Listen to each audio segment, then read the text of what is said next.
Poland and Slovakia will soon become the first NATO nations to deliver fighter jets to Ukraine. Slovakia's defense ministry announced delivery of 4 MiG-29 fighter jets to Ukraine this morning.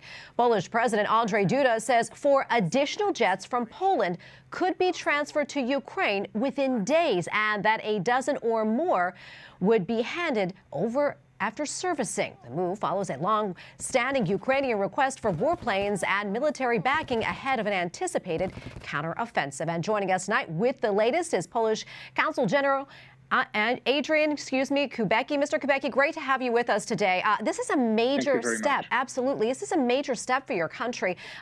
What led to this decision, sir?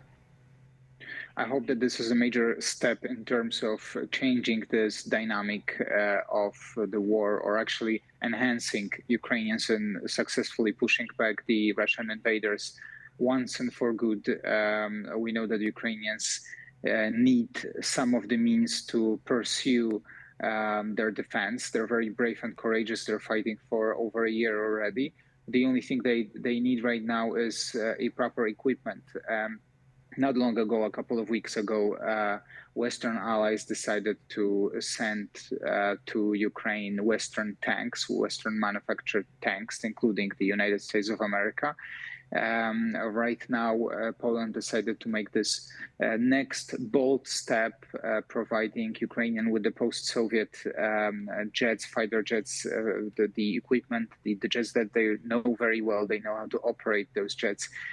With this hope that they will successfully defend Ukraine, push back Russian invaders, and put stop on this war.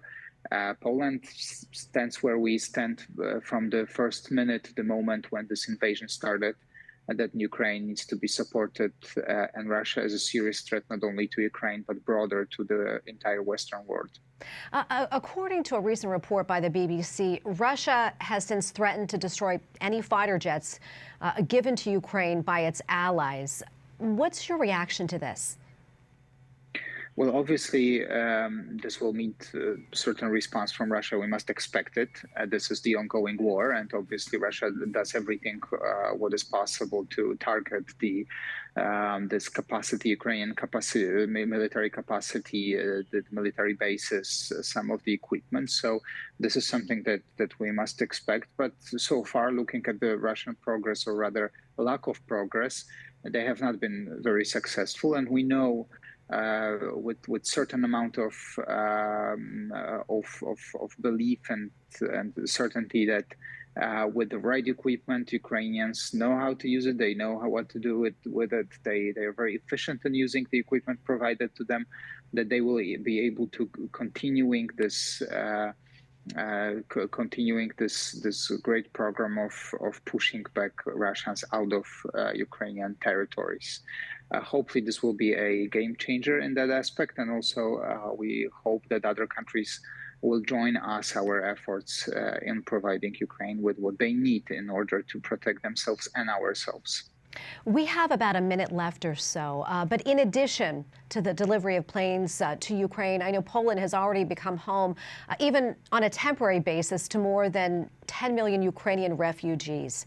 Mr. Kubicki, can you talk to us about how Poland is managing this influx of new people and what that says about your country, opening the door to millions of refugees there? We decided to facilitate and become a hub for Ukrainian needs in all aspects, including this humanitarian aspect. For a couple of millions of Ukrainians, some of them traveling back and forth, we open up our borders. We allowed Ukrainians to legally work. We accept a couple of hundreds of thousands Ukrainian children into our schools, into our education system. Ukrainians have access to the health system.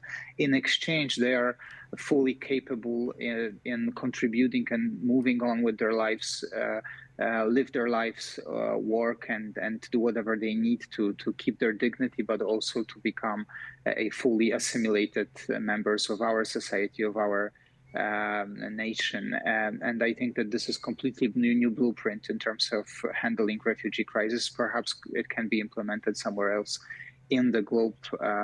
It's been something that was an effort of many Polish people, most of Polish people, in fact, and also the state of Poland. but it's working out very well, and we are well geared to continuing providing that support for Ukrainians for as long as they need.